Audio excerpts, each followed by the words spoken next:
Hello, it's Matt Linklater here, and I want to ask you, do you give Ritz-Carlton type service? So at your job, or if you're an employer, do you set a standard that people are going to live up to, a high standard such as what the Ritz-Carlton or the Four Seasons tries to emulate and provides? And the reason I ask you that is earlier this week, I had the great opportunity to speak and stay at a Ritz-Carlton in Toronto. And you think being a speaker and a trainer and traveling around, you can stay at these great places, but that's not necessarily the case.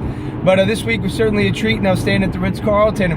And the first night I got there, I was reading a book, and I wanted to finish this book that I had. And so I went to a restaurant, and I wanted to sit down and eat really fast. And they said, "Oh, well, we're not open yet." I said, "Oh, really? I just wanted to grab something fast." He said, "I'll tell you what, let's walk down to the lobby area lounge, and I'll give you a menu, and we'll serve you right there." And I kind of looked at him. I said, "Really?" I was taken back by it, and I said, "Oh, I'm in a Ritz-Carlton, I guess." The next morning, when I was going to go speak, they didn't have bottles of water, and so I like bottles of water when I speak. I don't like glasses of water. You can spill it with all the energy that I have and moving around. So I asked for 5 bottles of water, and as the guy said, "Hey, no problem." He brought me bottles of water, but then he also brought me 2 fruit juices. So he had vegetable/fruit juice, freshly squeezed, and he said, "I already noticed you drank 2 of them, so maybe you'd like a couple as you're speaking throughout the morning." And it kind of took me back. The next morning I walked in, everything was set up, my water bottles and the fruit juices of the day.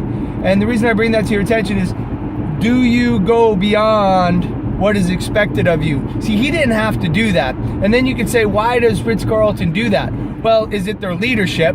Well, okay, well then you can say, well, I only play to my leadership. I only play to the standard that's set, not to my true potential.